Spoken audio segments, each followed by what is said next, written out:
E aí, você tá bem? Eu tava dando uma estudada agora, meia-noite e pouquinho, aí me deu um insight, assim, falei, preciso postar alguma coisa, vou gravar isso e vou postar, né? Então, queria falar um pouco sobre as doenças que existem frequentemente no nosso meio, né? Que são doenças que a gente não sabe muito sobre, e especificamente dessas que eu vou falar, né? Então, me acompanhe aí no raciocínio, né?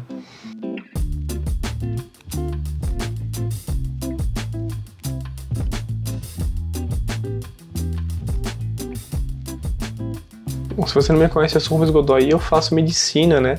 Esse canal não é exclusivamente sobre isso, mas de vez em quando eu falo um pouco sobre, né?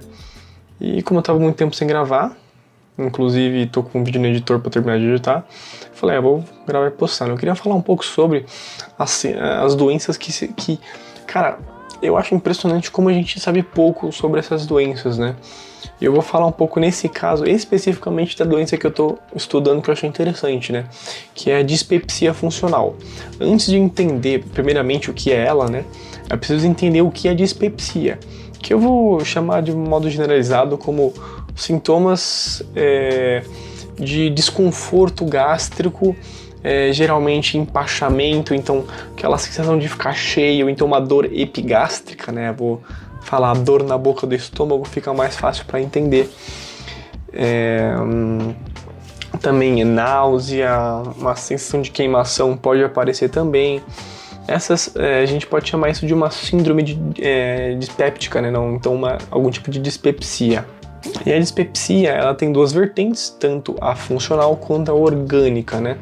E aqui eu me interessei é a funcional porque, assim, entra naquelas doenças que eu comentei mais cedo, que simplesmente não se sabe muito sobre. Como assim? Vou explicar. Insuficiência cardíaca.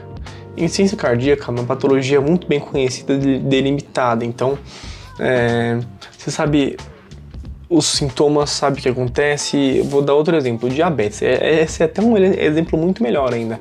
Cara, a diabetes já tá batida já, uma doença extremamente antiga. Não que assim, a maioria das doenças são extremamente antigas, né? Mas eu digo, faz muito tempo que você tem conhecimento, inclusive registros dela, cara. Inclusive, acho que os primeiros registros dela foram na Grécia, inclusive diabetes mellitus, que é o nome completo dela, é um nome grego, né? Se eu não me engano, mellitus vem de doce mel, né? Diabetes acho que tem a ver com cálice, eu não tenho certeza, mas alguma coisa assim, mas mellitus vem de doce mel, que é muito interessante, né? Mas para você entender, então diabetes, cara, é conhecida toda a fisiopatologia da doença. Óbvio, não vou botar minha mão no fogo e falar, a humanidade sabe tudo sobre. Deve ter alguma coisa específica aqui e ali que a gente não sabe ainda, aliás, com certeza tem, né? Porque a gente ainda nos falta muito, né? Ainda nos falta muito, né? Bati no microfone.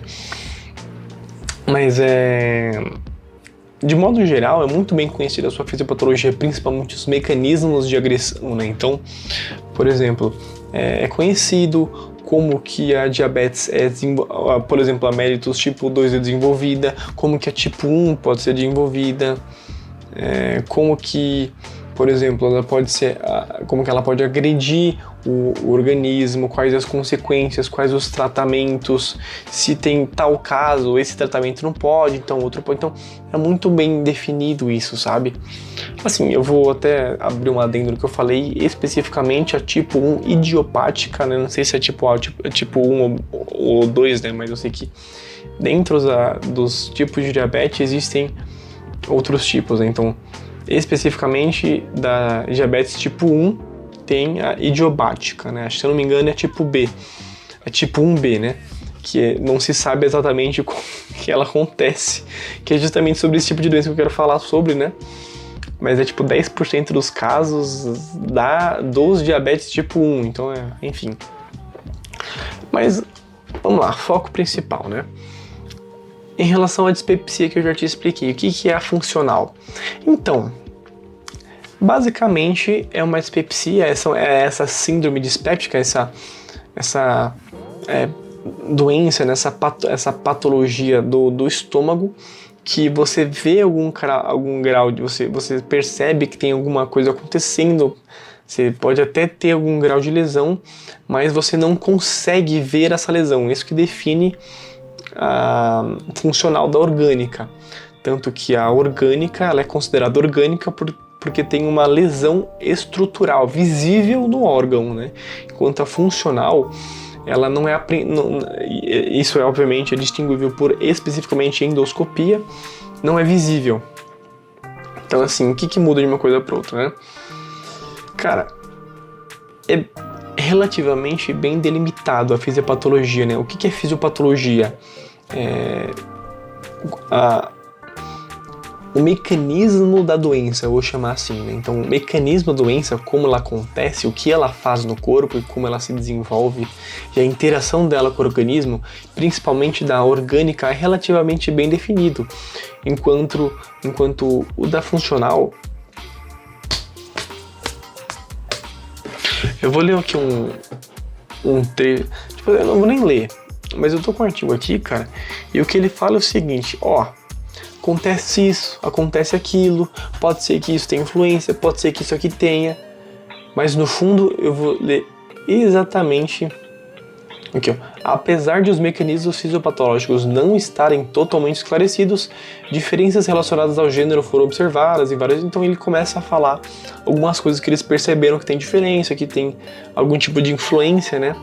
Mas em geral eles não sabem qual que é o mecanismo de patogênese da doença, né? Eles não sabem. Cara, isso é interessantíssimo. Você fala, por que isso é interessante? Primeiramente que isso é péssimo, né? Porque limita o nosso tratamento. Mas é interessantíssimo a ponto de vista de curioso, né? Cara,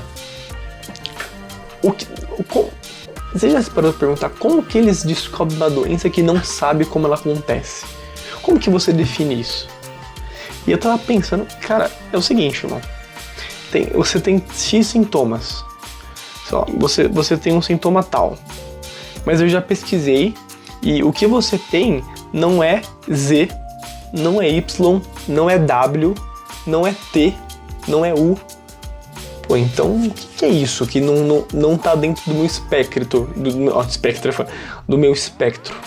O que é isso que você tem? Bom, eu não sei, então eu vou chamar isso de X. Tô dando um exemplo, né? X seria o nome da doença. E aí você começa a perceber que várias pessoas apresentam exatamente a mesma coisa que esse cara tem, que você chamou de X. Que é o quê? Não bate com nenhuma das outras. Entendeu? Então você percebe que ele tem sintomas relativamente parecidos, mas alguma coisa essencial a difere das outras doenças, que são correlatas, né? E isso torna uma doença específica, peculiar. Você fala, putz, você não tem isso, nem isso, nem isso. Então o que é? Bom, então aparentemente você tem isso que você está sentindo agora. É uma outra coisa que não é tudo que eu já investiguei. Isso a gente chama de doença por diagnóstico de exclusão, né? Então tudo isso é um diagnóstico de exclusão. E cara, eu acho assim, interessantíssimo, porque desculpa até o palavreado, é um puta de um trabalho diagnóstico que você tem que fazer para uma doença tipo essa, entendeu? Eu digo, claro, é algo relativamente comum, porque não é tão comum assim, mas é algo comum a ser feito no dia a dia de um médico, né? Geralmente um médico ele vai acabar fazendo diversos diagnósticos por exclusão, né? Cara, isso é muito interessante, cara. Chega um paciente para você olha pro cara, você fala, meu irmão, deixa eu te investigar.